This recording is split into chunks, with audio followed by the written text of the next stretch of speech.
बिस्मिल्लाहिर्रहमानिर्रहीम, अस्सलाम वालेकुम। आज के लेक्चर में हम क्लासिफिकेशन ऑफ एंजाइम्स को डिस्कस करेंगे। क्लासिफिकेशन हम कहते हैं कैटेगरीज़ को कैटेगराइज करना। सो एंजाइम को कुछ कैटेगरीज़ में डिवाइड किया गया है according to their reaction type और या फिर सबस्ट्रेट टाइप। अगर रिएक्शन जिस तरह का होगा एंजाइम भी उसी रिएक्शन को कैटेलाइज कर पाएगा और जिस तरह का रिएक्शन होगा, और अगर सबस्ट्रेट जिस तरह का होगा एंजाइम के पास तो एंजाइम का नेम भी सबस्ट्रेट के बेसिस पर ही रखा जाएगा। सो आज हम on the basis of their reaction enzyme की क्लासिफिकेशन को डिस्कस करेंगे। सो एंजाइम की 6 क्लासिफिकेशन है on the basis of their reaction type. So enzyme के 2 पार्ट्स होते हैं एंजाइम के नेमिंग के। जो पहला वाला होता है पार्ट वो होता है प्रीफिक्स, और जो लास्ट वाला होता है वो सफिक्स होता है। जो प्रीफिक्स है वो रिएक्शन के बेसिस पर नाम देते हैं हम, और अगर सबस्ट्रेट के बेसिस पर नाम देंगे तो वो सबस्ट्रेट के बेसिस पर क्लासिफिकेशन होगी। बट ये जो रिएक्शन है इसके अंदर ऑक्सीडेशन और रिडक्शन रिएक्शन हो रहा है, इस वजह से जो प्रीफिक्स है वो ऑक्सीडो रिडक्टेज का नाम रखा गया है, ऑक्सीडो रिडक्ट। और ASE का मतलब है सफिक्स हैं, ये लास्ट वाले वर्ड्स हैं जो कि एंजाइम के लिए यूज़ होंगे। जहाँ कहीं पे भी आप एंजाइम को देखेंगे एंजाइम के लास्ट में हमेशा ASE आपको नज़र आएगा सफिक्स में, चाहे वो सबस्ट्रेट की क्लासिफिकेशन हो चाहे वो on the basis of their reaction type हो। सो अगर सबस्ट्रेट की बेसिस पर क्लासिफाई किया गया है तो प्रीफिक्स में सबस्ट्रेट का नाम आएगा, सबस्ट्रेट से मिलता जुलता नाम आएगा। जैसे कि लिपिड्स सबस्ट्रेट हैं तो लाइपेज एंजाइम होगा, प्रोटीन सबस्ट्रेट हैं तो प्रोटीएज एंजाइम होगा। सेम इसी तरह यहाँ पर जो रिएक्शन है जिस टाइप का रिएक्शन है उसी टाइप का यहाँ पर क्लासीफाई किया गया है एंजाइम के नेम को। सो यहाँ पर जो है वो ऑक्सीडेशन रिडक्शन हो रही है इस रिएक्शन में, इस वजह से इस एंजाइम की क्लासिफिकेशन का जो नाम है वो ऑक्सीडो रिडक्टेज नाम रखा गया है इस एंजाइम को।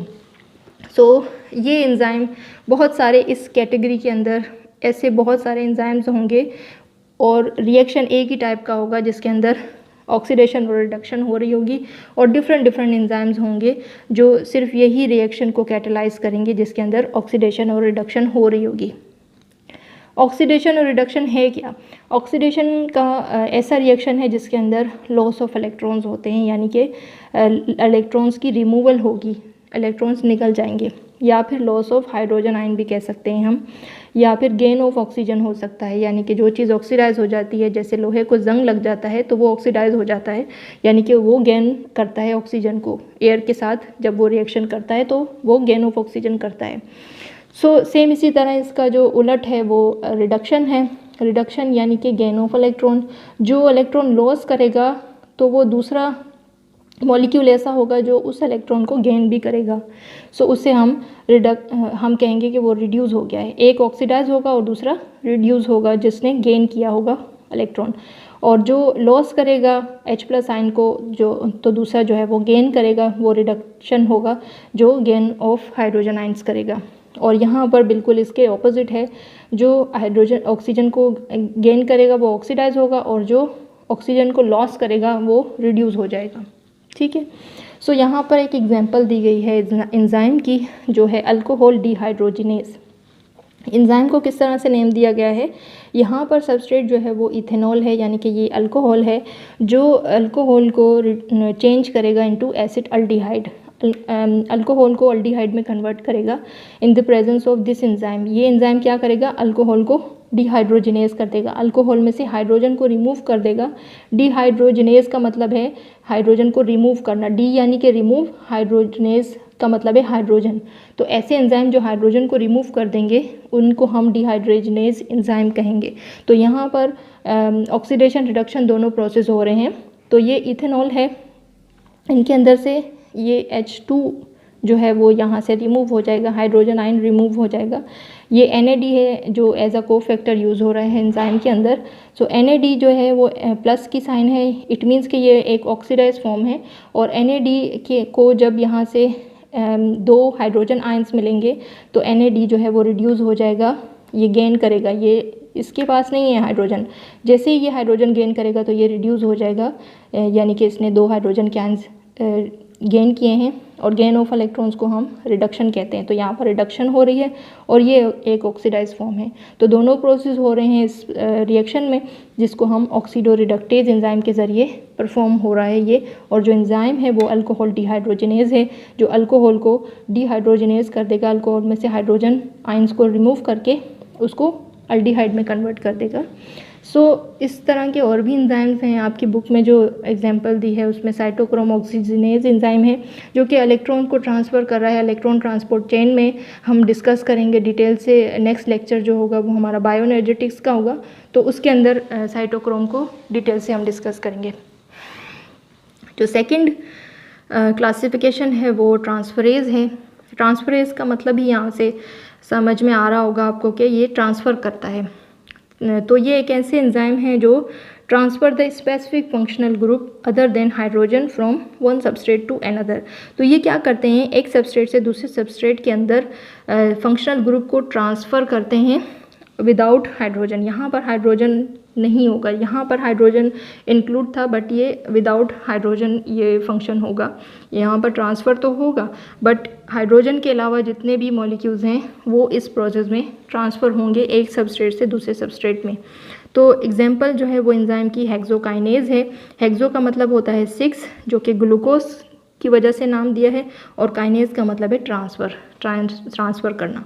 तो क्या करेंगे, ग्लूकोज मॉलिक्यूल्स जो है वो एटीपी भी सबस्ट्रेट है, ग्लूकोज भी सबस्ट्रेट है। तो एटीपी के पास 3 फॉस्फेट ग्रुप है, तो ये ग्लूकोज जो है वो एटीपी में से एक फॉस्फेट को ट्रांसफ़र होगी यहाँ पर हेक्सोकाइनेज एंजाइम के ज़रिए। यहाँ पर एक फॉस्फेट ग्रुप ट्रांसफ़र होगा इस ग्लूकोज के अंदर, और ये ग्लूकोज जो है वो ग्लूकोज 6 फॉस्फेट में कन्वर्ट होगा इनटू प्रोडक्ट में। और ये ग्लूकोज 6 फॉस्फेट का मतलब है कि ग्लूकोज के कार्बन नंबर 6 के साथ एक फॉस्फेट अटैच हो गया है, और एटीपी जो है वो एडीपी में कन्वर्ट हो गया है, यानी कि एडिनोसिन डाइफॉस्फेट। यहाँ पर एडिनोसिन ट्राइफॉस्फेट था और यहाँ पर एडिनोसिन डाइफॉस्फेट हो गया है, यानी कि यहाँ पर 2 फॉस्फेट रह गए हैं, एक फॉस्फेट यहाँ से ट्रांसफ़र हो गया है ग्लूकोज के अंदर। क्लासिफिकेशन है वो हाइड्रोलाइसिस है, जिसके अंदर ब्रेकडाउन ऑफ लार्ज मॉलिक्यूल्स होगी into small molecules by addition of water. तो वाटर की एडिशन होगी, लार्ज मॉलिक्यूल्स टूटेंगे इनटू स्मॉल मॉलिक्यूल्स के अंदर, जिसे हम हाइड्रोलाइसिस का प्रोसेस कहते हैं। बायोकेमिस्ट्री वाले टॉपिक में बायोलॉजिकल मॉलिक्यूल्स वाला जो लेक्चर था हमारा, उसमें हमने डिटेल से इन सारे रिएक्शंस को डिस्कस किया था।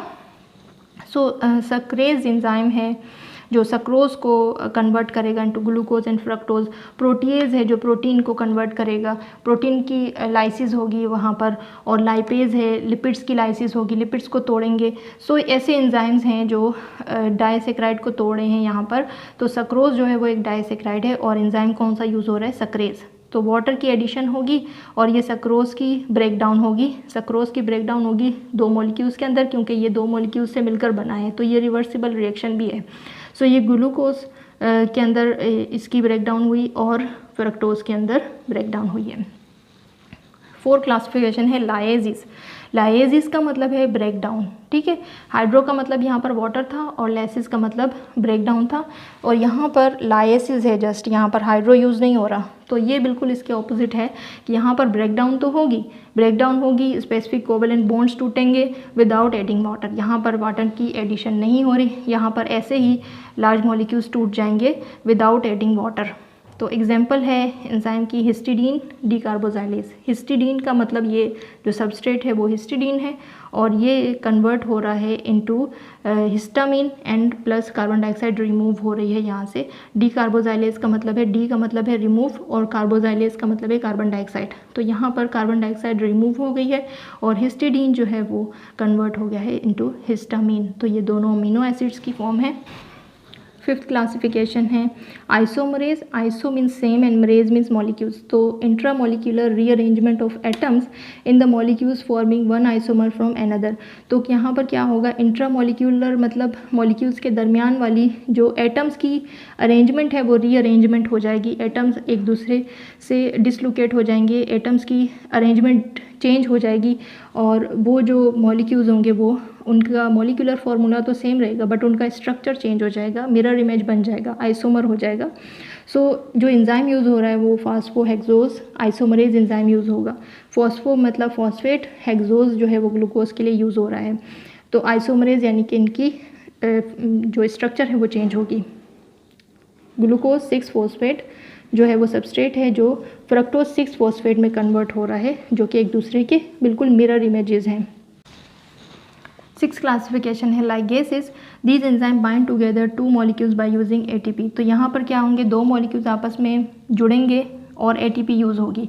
2 या 2 से ज़्यादा मॉलिक्यूल्स आपस में जब जुड़ेंगे तो यहाँ पर लाइगेसेस क्लासिफिकेशन है जिसके अंदर एंजाइम आ जाता है पॉलीमरेज और या फिर डीएनए लाइगेज एंजाइम। सो यहाँ पर सपोज़ कर लें कि 2 न्यूक्लियोटाइड हैं, 2 या 2 से ज़्यादा न्यूक्लियोटाइड्स हैं जो कि मोनोमर्स हैं और वो आपस में मिलेंगे तो पॉलीमर्स बनाएंगे, यानी कि पॉलीन्यूक्लियोटाइड बनाएंगे। अब ये न्यूक्लियोटाइड डीएनए के होंगे तो डीएनए के पॉलीन्यूक्लियोटाइड बनाएंगे, और अगर ये आरएनए के न्यूक्लियोटाइड्स होंगे तो ये आरएनए के पॉलीन्यूक्लियोटाइड बनाएंगे। सेम इसी तरह डीएनए के फ्रेगमेंट्स आपस में जोड़ेंगे तो हम उनको डीएनए लाइगेज एंजाइम के ज़रिए 2 डीएनए के फ्रेगमेंट्स जोड़कर डीएनए बनाएंगे। सो होपफुली कि आपको ये लेक्चर समझ में आ गया होगा, और इस लेक्चर के हवाले से कोई क्वेश्चंस हैं तो आप कमेंट सेक्शन में कर सकते हैं। Thank you so much for watching. अल्लाह हाफ़िज़।